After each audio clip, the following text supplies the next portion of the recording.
blessing on it. Too real, this ain't metaphoric. We just put the I in iconic. Buzzing like I'm electronic. Yeah, I put a blessing on it. See me dripping in it 24/7 on it. I'm just being honest. Holy water dripping from my neck to my crep, so I'm two-stepping on it like. Hey everybody, I'm Tiffany Foy. Welcome to the Ramblin' Gypsy podcast. And today we are not in our normal, which we really don't honestly ever have a normal, but we are in a really, really, really cool place. This is a very good friend of mine. This is Courtney Nixa. Say hi to everybody. Yes. So we met. We're gonna go before this, before all this epicness that I don't know what all you guys can see here, but I will tell you that it smells like fucking heaven. And I think I just messed up the F thing because I was like, what, 10 minutes before I'm supposed to drop the F bomb or whatever. Like, but I think you can put like that's a new record, honestly.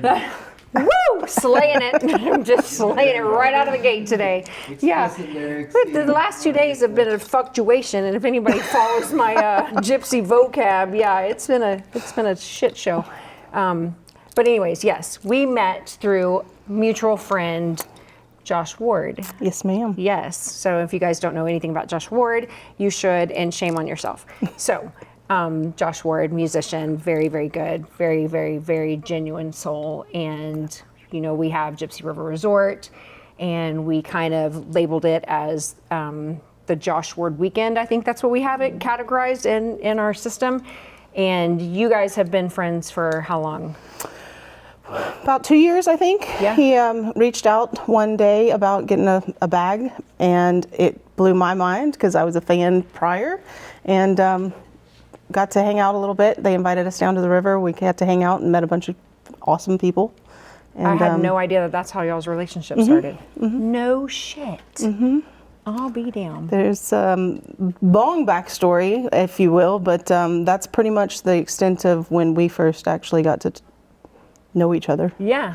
And well, we met him cool. in Green with a bag, and he was the most just down-to-earth, cool person. The sweetest, most genuine soul. Absolutely. Yeah, such good people. Yeah, well, that's really ironic. And here, my gosh, so we've had the Josh Ward freaking deal at the camp for such a long time. And so, yeah, well, that's really freaking cool. Yeah.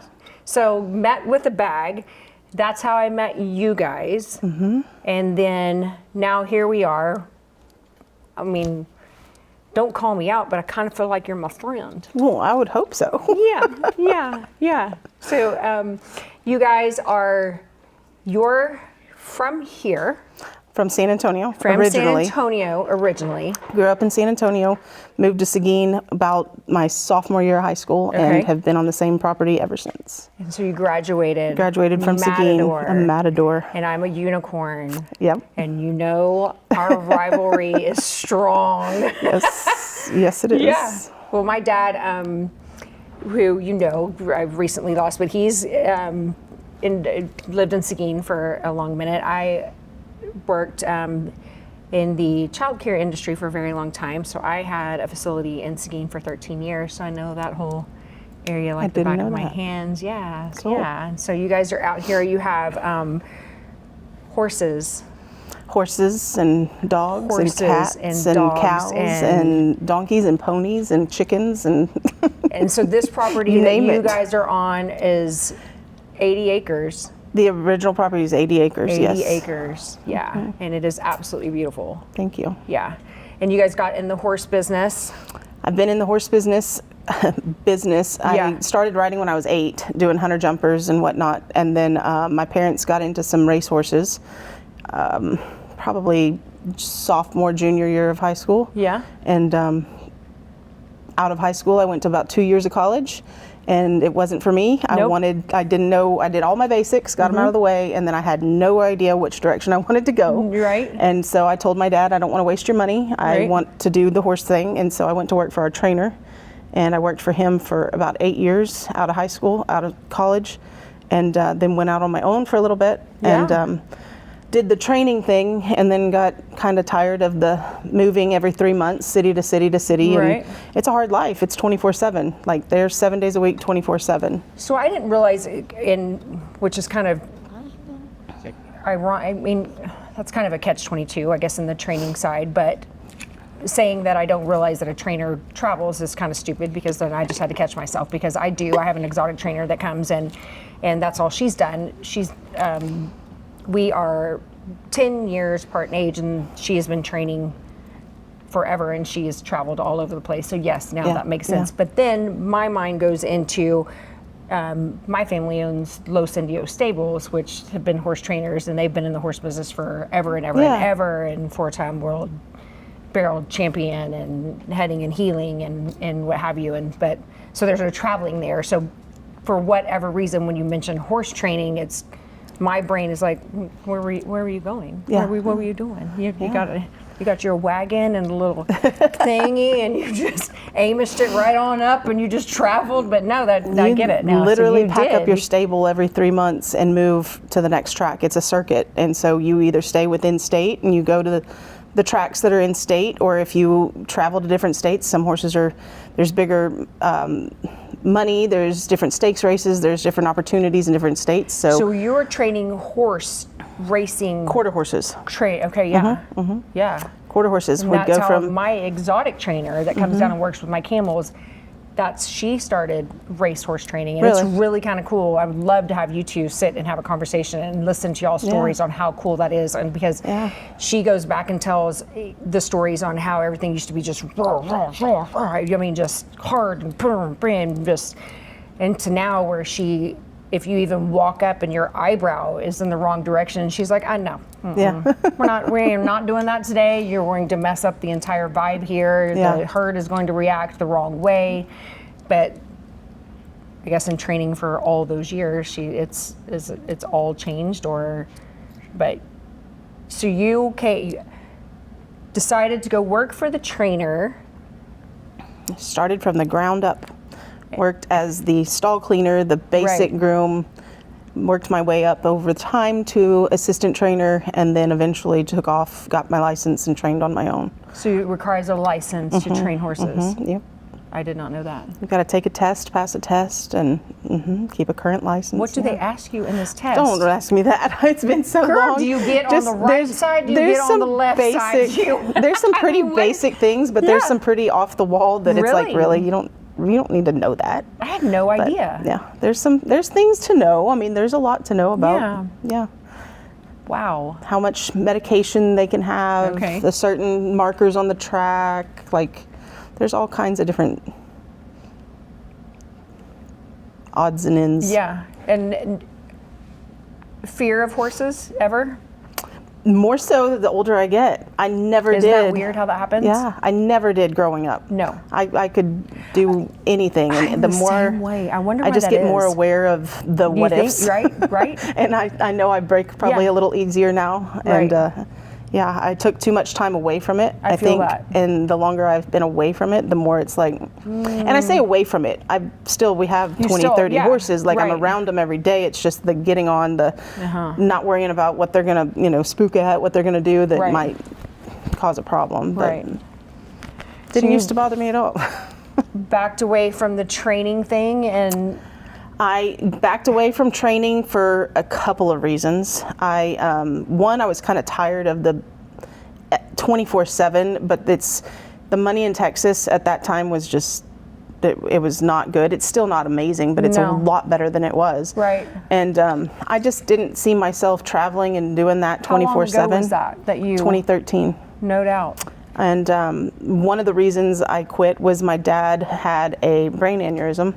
In January of 2012, I believe it was. And that was where I just didn't want to do it anymore. And while he was in the hospital, I was braiding lead ropes, just something to do. And I taught myself how to braid custom lead ropes. And in the racetrack, each barn has their colors, like their stable colors, so red and white, blue and white, all the different combinations. And so I do custom ropes, and that's where they were selling really well because I had a lot of ins with the racetrack. Right. And that's where one of my brothers told me to name it, make it a business. And I was like, what do you name something like that? And so he was like, I don't know, something like designer custom ropes, something like that. And so we started out as designer custom ropes. And then little by little, that changed. There were things that happened that we ended up doing. The ropes turned into people wanting, like barrel racers wanting nose bands done, Right. and all that kind of stuff. And so I was making those, teaching myself how to kind of tool the leather a little bit and do Right. those things, but I still had to drive to New Braunfels to have them sewn. And so it Which picked was up enough at Ludwig. Yeah, because we talked about this. At Yeah. Ludwig Leather. And so finally, one day, is it Opie, I think, Yeah. was sewing them, and he's the sweetest man. Yes. And I just said, what does one of these machines cost? Because I Right. mean, by the time that I take to drive over, drop them off, pick them up, pay y'all to do it. And we bought a machine that day, and I taught myself how to sew. And you've never sewn before? never sewn a day in my Not life. a button, a cloth, and nothing? Nothing. Taught myself how to sew on the leather. Put it together. It came in on a Freightliner. They dropped it off out on First the of all, road. I don't know how, I know Nick has heard me say it a million times over. Some assembly required can fuck off. I fucking hate it. And It's your shit came full in assembly. on a freaking Freightliner. In pieces, yeah. In pieces. Yeah. And No. that thing is heavy. No. Like, obviously, had to have a forklift to get it off. When I loaded it on the wagon, I was like, okay, so how am I going to get this in the house? Right. But I figured it out, and I manned it up and got it in the house, and put it together and experimented. How long did that take? Honestly, it wasn't that bad. In a term of a 6-pack, a 12-pack, an 18-pack, how many did it take to assemble Probably a 12. a 12er? Okay, all Just right. and I didn't. I'm horrible with reading directions. I do cannot. not. I Nope. have to look at it, and if it makes sense, I can get it done. If it Yeah. doesn't make sense, I kick it and throw it away. Same. But it was pretty self-explanatory, even though I had never done it. But the right pieces went in the right places. I'm good with videos, so Right. I'd watched a couple videos. Nice. And then just started experimenting, and little by little that took off enough that my brother was like, okay, you need to change your name. You're not Ropes anymore, and that's confusing. People aren't going to understand. So you had first we're braiding you're ropes, selling. then we have a sewing machine that shows up, industrial, clearly. Mm-hmm. You decided at that Yeah, point. that's the original machine. There it is. That's the OG. That's the OG. Mm-hmm. So then, what did you just like run over to Tandy and grab a piece of leather, or did you get like an old boot? Well, I and had the leather said, from- I'm just going to practice. What'd you practice on? I had the leather and some cowhide from making the nosebands. Okay. And I don't there know we go. why I didn't make a noseband and sew a noseband. For some reason, the first thing I did was throw together kind of like a pillowcase inside out and just Right. kind of stitch the edges, and then I Right. flipped it inside out, flipped and I it was like, oh, that's kind of cute. That'd make a cute bag, whatever. Yeah. And I then think bam. Brandy, still has the original bag that I did. That was the first bag that I ever made. No way. And I call it a bag. I mean, she uses she still uses it. That was 13 years ago. So that tells you, they just even the Wow. first one. But so we changed it to, I didn't want to change it too much because I didn't want Right. to lose my following. Right. But I didn't want to start all over with a new page. So I just said Yeah. designer custom leather. So now And we no have more ropes. the OG. Mm-hmm. And so from that point, you stopped the ropes? You stopped They braiding? trickled off. I They just didn't have time. Okay. It didn't make sense. For one, it kills my hands. It Right. took 20 minutes a rope. I did get it down to 20 minutes per rope. Yeah. And for what I was making, and my hands just killed me. Right. It didn't make sense when I saw what I could do What you could do. with something else that wasn't as challenging. So you started with you did your very first bag, and from that bag, or your inside out pillowcase that turned into this bag, which is now turned into this huge but little family owned. Mm-hmm. You, Bubba, your mom, and do you have two others? Two others in the others actual leather in the shop, and a shop. person that comes in and helps with the embroidery. Which has turned into that in such a little wee bit of We a have gone time. from a guest bedroom in our mobile home, basically, Right. that overflowed into the dining room, that overflowed into the next guest bedroom, that Are you hearing all the overflows, Nick? They Do just not be mad. We've got gold. We're going to get there, babe. We're going to get there. Yeah. I took over my house with Yeah. with You can with walk in leather. my house ever. Yeah. Ever. I mean, And, it is a train wreck. My dad had 24/7. a hay barn down there that's been there for about 20 years now. Yeah. And I had a friend that was a contractor that I called in, told him what I needed. He gave me a quote. I said, get after it. Yeah. And we closed in, essentially it's a 100-foot barn that we closed in a 20-foot section, 20 by, what is that, 45? And made one room that was the shop, and then a room off of that was like our shipping room. That's my front door, the shipping and receiving area. you gotta take big, huge steps, and it's right when you walk in the front door. And then I didn't even tell Dad I was doing it. So Really? he came home from work one day, and the construction crew was here, and they were framing up, and he was like, "What's going on?" Excuse me. Do we have a family meeting? So We're meeting. he better ask for forgiveness than permission. Amen, girl. So Amen. he was okay with it. I think he Yeah. understood what was happening. Yeah. And I put an apartment above it because I was tired of the trailer house that I was living in, and I wanted something a little more. After living on the road for years and years and Right. years, doing like apartments and hotels and all this, I wanted something a little Stability. more, stable and Yeah. nice. And I put an apartment upstairs, and quickly Bubba came into the picture about that point in time, and we ended up having to frame in a whole nother room for the hides because we were out of room. Like there just was no room for everything that was in there. Right. And we framed in another room just for the hides, and little by little, we were finally able to sustain to where we made it was possible to do the shop. And we got with another contractor and built the shop. So did you and realize how quick and how fast that this was growing? Were you nervous about the growth being that fast? Or No. you just grab it by we the were just freaking... having so much fun. Oh my gosh. It's like you look up and it's like, oh Holy wow. shit, this is really fucking happening. Yeah, This is yeah. really happening. Little by little, it just kept to trickle in the right direction. Right. And slow enough that it wasn't, I say slow enough that it wasn't like, it didn't hit me blindsided to where I couldn't keep up Right. and lose it all. But I Right. mean, it's been So you've nice been able to maintain, clearly you've been able to maintain your growth. There's and a figuring lot it that out. I'd like to do that Right. we could go a lot bigger, Right. but I also know that that's when you start losing people because you start disappointing people, and I'm a people pleaser. Yep. And I try to keep, I don't want to say I'm a control freak, but I like to have control of things, and I don't like to. Well, this is your baby. This It doesn't is. say design for nothing. It started somewhere, and Yeah. that started with you. And you have to think. I mean, you're the backbone of every single bit of this, and Well, that's where and it came I from. never would have thought that I'd be making purses. I'm a tomboy. I'm not Same. a girly girl. Nope. I The never have been. same way. Yeah. And Bubba And then- never dreamed he'd be making Yeah, purses and for a living. And then there's that. Add that to your resume. So what do? Well, I make purses. Well, Nick never thought she'd have goat farmer on there either, but whatever. Never say never when you're around people like us. I quit my career of 20 years.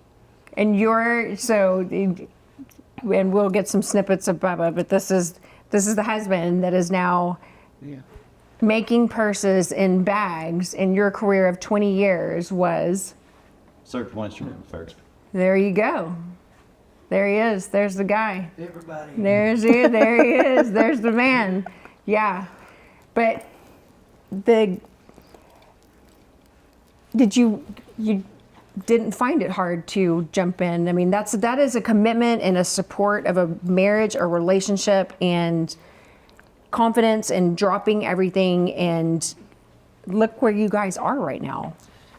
It's so cool and just so impressive. And You'd be surprised how many people and there's another leather maker. So before all of this, outside of the racetrack, before leather, I did a lot of dog rescue, and I ran across somebody but you're still doing it. Oh, I'm still I don't know doing if it. you've been very in your much backyard so. lately. I was but I'm just going to let you know. I'm still committed. You're still doing it, yeah. But I'm not taking on any new ones. Yeah, So. I got you. But I did a lot of dog rescue, and I ran across this lady called me about something one day. Come to find out, it was about dog rescue, but come to find out her husband did leather work, and so that piqued my interest because I was still very new into the leather thing, and I didn't really, and I was looking for any information, Right. knowledge I could grasp from anybody that was willing to, just share. Right. And his name's Blake Jones. He's a Leather King, I believe, is the name of his company. Nice. And he's in Lavernia. Okay.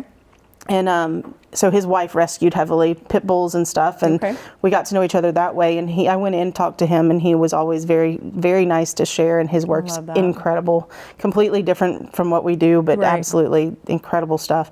And he just kind of opened a lot of doors for me, just in knowledge, trying to find out, different types of leathers and different Yes. machinery that works certain ways, and just all the different things that now I look at it, and there's still so much to learn, obviously, but I see people that come in and they're kind of like blown away by some things, and I'm Right. like, oh yeah, that's just, and then I think about it, I'm like, but I didn't know that at one Right. point either. So Right. like, yeah, it's interesting. But so the dog rescue thing was interesting to run into somebody that's in the same field that helped. Kind of when you kind of makes you think when things happen for a reason. That's definitely when you cross people's paths like that. That's really cool. 100%. That's really, really cool. So one of the things that he told me, I kind of lost track of what I was thinking about.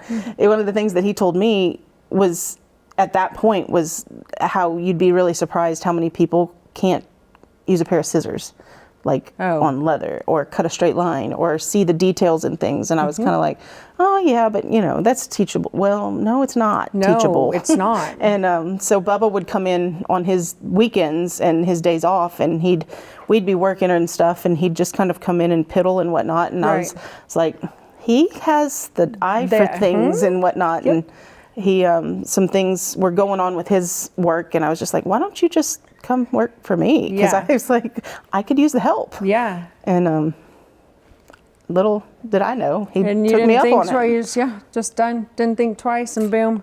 I was driving 50,000 miles a year, Ew. and it turned my commute walking down a flight of stairs Yeah. instead of driving 2 to 3 hours every day. Yeah. No. So I was like, are you sure? Yeah. Are you sure that you like me this much? Yeah. Yeah. How many barns do we have, and how many doors do we have that we can slam? So yeah. Yep. Believe me, when I was on the road and in the motorhomes, and you run around in 45 footers and big, which sounds bougie or whatever the hell it is, and everybody gets your fucking panties out of her wad it is, but there was not enough doors I could slam in a motorhome to get my point across. I'm like, you know what, I'm gonna have to exit. I know there's not a rest area or a Walmart or anything here, but I need to take a lap. I need to walk around this sucker before I end up going to jail for murder. But yeah, y'all got a lot of room, so y'all can take a lap and walk it out. But y'all are cool. Y'all work. Y'all are. I mean, it's working. Yeah. It's working. I don't think we spend hardly any time apart. Any time apart. No. Between the live together, work together, everything. Yeah, that's a lot. Yep. Change light bulbs together. Haven't tried to kill each other yet. Ooh, it's still early, girl. What time is it? Yeah, 5:13. Yeah. Yeah. Oh, yeah, exactly. No, y'all are too cute. Y'all are so cool. So you go in, we got the bag started, and then I want to talk to you about the design aspect of this. Okay. So you started off and you made your first little sewing line, and then you flipped it inside out. And then what? And then you said, oh shit. I literally none of it had any plan, like none of it. That's the best kind. Everything is just something that literally I'll pop an idea in my head, and I'm like, ooh, I want to try that. And then I don't draw it out. I don't design it. I don't do it with like fabric first to make sure I don't screw something up. Yeah. I go Piece all it together. in. I go all in. I see a vision, and I just try it. And luckily, sometimes it works. So my family, which is kind of ironic because people can skin the cat however they want to, they can talk however they want to or whatever, but this was, or is, my children's father family, right? 4th generation saddle makers, and we're all very, very, very, very close. We have, they're still my family. I've never left that side of the family. We're all very close. So they owned Kamel Saddlery at the time, and then there was Hadlock and Fox, and then there was Hadlock and Sons, and did saddles and all the leather work. And Papa was the most amazing human being I have ever met, probably in my life, and was such an amazing father figure for me, and we were extremely close. And that was my ex-husband's father, and he actually patented the fiberglass saddle tree. I don't know if you guys know. Yeah. So, and we lost him, unfortunately, at a very, very young age. He was coming out of Home Depot at the crack of dawn. This man worked his ass off 24/7, never stopped, and had a heart attack in the Home Depot parking lot. And so we ended up losing him. But in the saddle shop, we were always in the saddle shop a lot, and they tanned their own hides, did it all. And so Chet and so my ex-husband didn't have anything really to do with the business whatsoever. So, but Chet, his younger brother, him and Papa have done, and he's kept it up for as long as he could. And so then they now have Hadlock Designs, which they do the leather watch bands and what have you. But Chet is by far one of the best master toolers. Yeah. And can cut and tool and fast and any design and any creation like nothing I have ever seen. And I mean, there's it, you've horse business, saddle business, leather business, whatever. There's Circle Y, Circle J, Double D, blah, blah, blah, blah. And we could go on and list them for days and days and days and years and years and years. But yeah, his tooling skills are absolutely. I remember going into Kamel Saddlery as a kid with my mom. Yeah. Yeah. And there was, that's good Grandma memories. Thompson in there, little tiny little, that was Granny's mom. And but great memories, and the smell of walking in here is just like being in the freaking saddle shop. It's just, it's so good. But talking with them and how they've had to change and do and adapt from going from building saddles to their jewelry thing, and they tour all over. They do all the major rodeos. But what I want to talk to you is, so this fringe, and so you cut your own fringe. So Chet and I have talked about fringe and different things, and he was like, nope, can't do it. Can't. It's just this, it's just that. How are you able, or what made you decide that, you know what, you do your own monogramming, you're cutting your own fringe, you're braiding and you're lacing and you're looping, you're doing your own study, every single thing. Every detail is hand done. Every single detail is all hand done. Every With hole for the people, lacing is 6 hand people? punched. Yes. 4. 5. 4? 5. 5. Yeah. How did you get into cutting this? One piece at a time. And you have, is it literally that's how it works? It's literally one piece at a time, a 1/4 inch at a time. Yeah. Shut your face. And you got to keep it straight, and you mess one up, you got to start all over. Wow. Yeah, it's tedious, and it takes somebody that can keep the ruler in place and that's exactly how it's done. and a sharp knife and not cut your finger off. And yeah, it's one piece at a time. Literally one piece at a time. Well, no wonder he says he doesn't want to do it.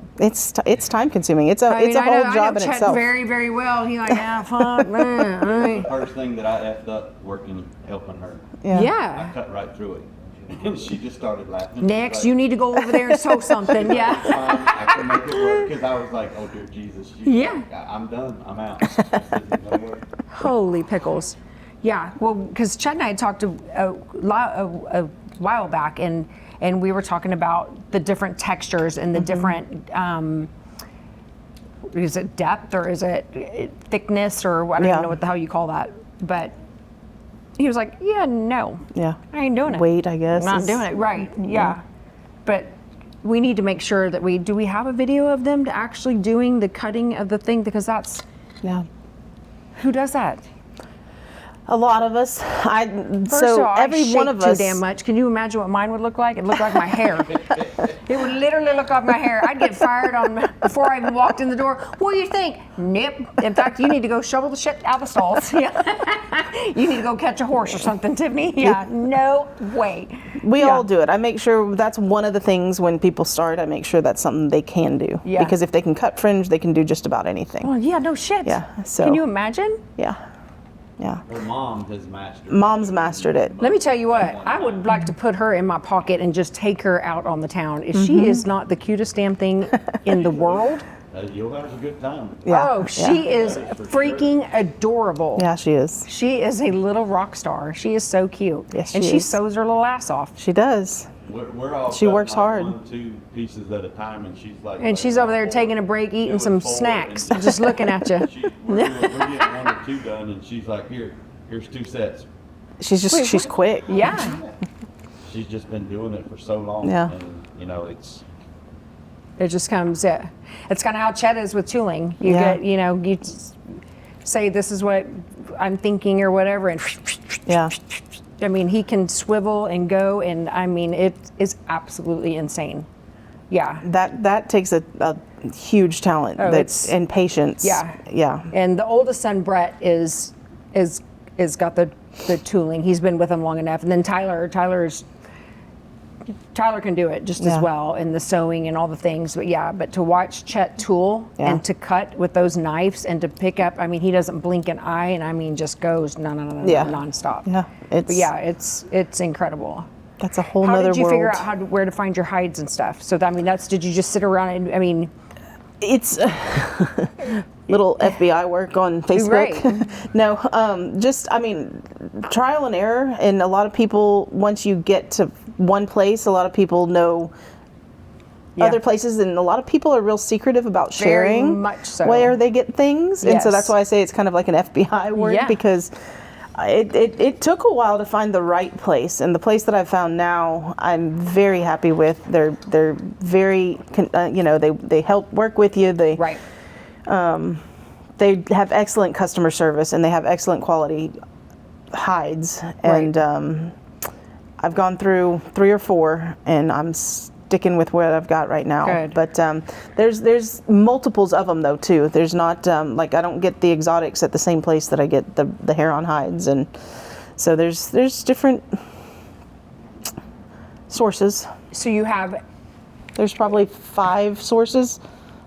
4 or 5 for all the different things that we get. I mean, obviously there's others that we get here and there, but just our tried and true all the time repeat orders. Right. There's about 5 different companies we work with. And do you, you're clearly not going, oh yeah, I'll take that one, and then flip, and then flip, and then. Oh yeah, I do. Yeah, you do? They FaceTime me and flip through the hides, and I pick the ones I want. There you go. And when we go up there, they. Yep. So I have And they don't mind doing it. No. One reason I left one of the other companies was because I they stored these people store the hides flat like we do, like Right. open faced, Yeah. and so it's easy to kind of see Right. what's available. And the other company folds them hide side in, Yes. and just has like Brazilian, Right. Colombian, Yep. the different types. And it's like you go in and they were willing to pull a couple, but then it kind of felt like you were Right. being a bother, and you just needed to say I need 10, and they take the 10, and I don't settle for that. Like Right. I want to provide what I would want Right. if I was buying it, Right. and I don't want to have a lot of waste, and I don't want. So I have pick what I want. wholesale hide account, but it's not because I'm out doing this by any means or whatever. It's because I just want something cute to put on my floor and decor and what have you. But my sister and them gave me and said, hey, look, she would like to come in, and of course with all the businesses Yeah. or whatever, but that's exactly, and I don't know Yeah. which place you're talking about, but it may be the same place, but they are so freaking genuine, and Yeah. you can go in there and they will let me spend hours upon out, and if I say rip this one from 15 feet up in the ceiling and I want to see the 4th one down, Yeah.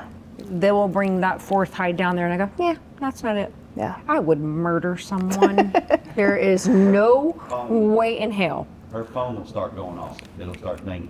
ding, ding, ding, ding. Just random. I know it's them sending pictures. Pictures of hides. Because they know what They know her style. They know what I like, and they're like, "Hey, we've got This these. Do you one, want any of them?" And this I'll just one. go through and be like, Yep, Yep. yep, yep, yep, yep, yep. That's awesome. That's awesome. and then if they know they're getting a load in, they'll call me, FaceTime me, and as they open them, and I can have they'll- first choice. That's so cool. That's so cool. They're really, really good people. How many different styles of bags do you have? I don't even know the answer to that question. That's a big question. I know. I was just hold, please. That's just We'll have one. that's just what's currently on the website. Like Yeah. there's several that we still do that we don't really offer a lot, so they're not necessarily on the site yet.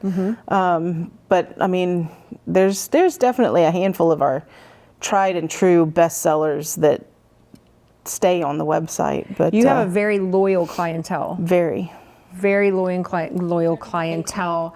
And I have really, say that again, Megs? We currently have 18. 18. 18. That's a I'd lot. say they're probably 25 and Easy. minimum. Easy. Yeah. Yeah. Menu.